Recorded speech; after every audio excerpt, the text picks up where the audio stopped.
Guys, 4.6 Savage here, and today we're going to talk about UPR coilovers.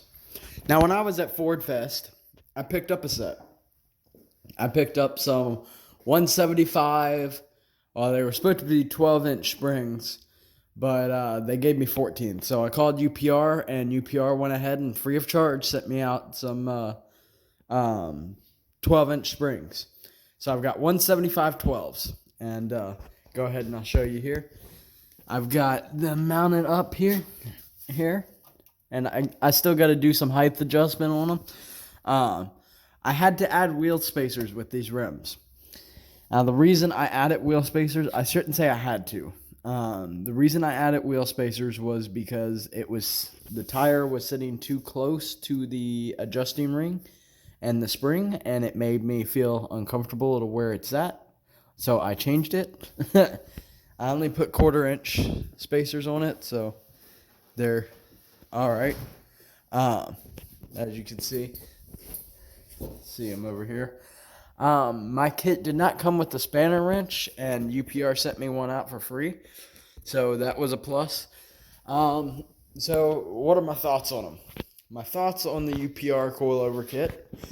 Well,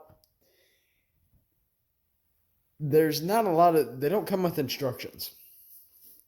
At least the kit that I bought, that came in all the proper packaging, didn't come with instructions. That being said, it's kind of simple to figure out. The sleeve goes on, then your adjusting ring, then your spring, and then your top with the bearing and everything, and it just sits down. Sorry, I'm a little bit sick.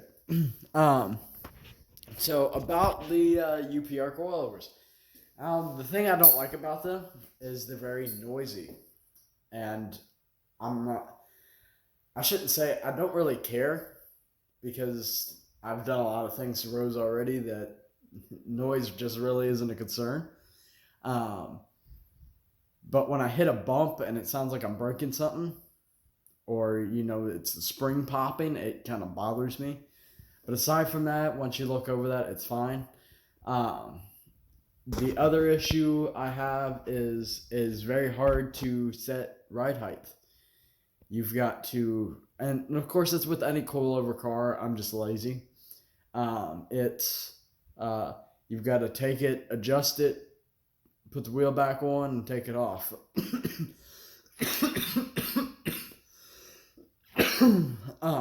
But with they do give you locking nuts, Teflon locking nuts to lock in your height adjustment. I do like that. Now, I did notice a difference in launch with using the springs. I'm still on non-adjustable struts. I'm on KYB Excel Gs, and I am they're too stiff up top. Like, it's great for a street car. It feels a lot safer. I don't notice it doesn't have a sway bar unless I'm really hard cornering. It doesn't jerk left or right. It corners. Now, with that being said, I feel it's more responsive, but I feel like it may add slight unpredictability.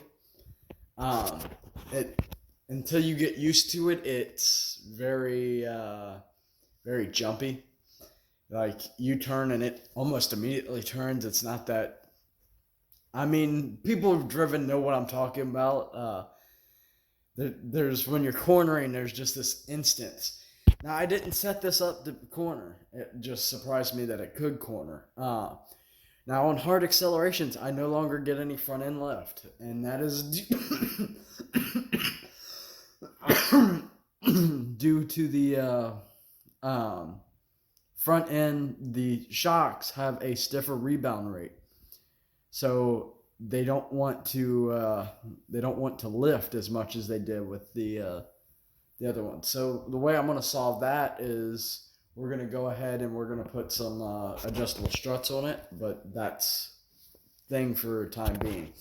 I've got a couple more videos coming up. I've got one on some underdrive pulleys that like Horseplay did, but my kit's going to be a little bit different than his. I've got some front end timing cover work that I've got to do. I've got to double check my guides and stuff, so I'm going to make a video on that. And hopefully I can keep y'all entertained. But for right now, that's going to be all for this video. Like and subscribe, and remember, be savage.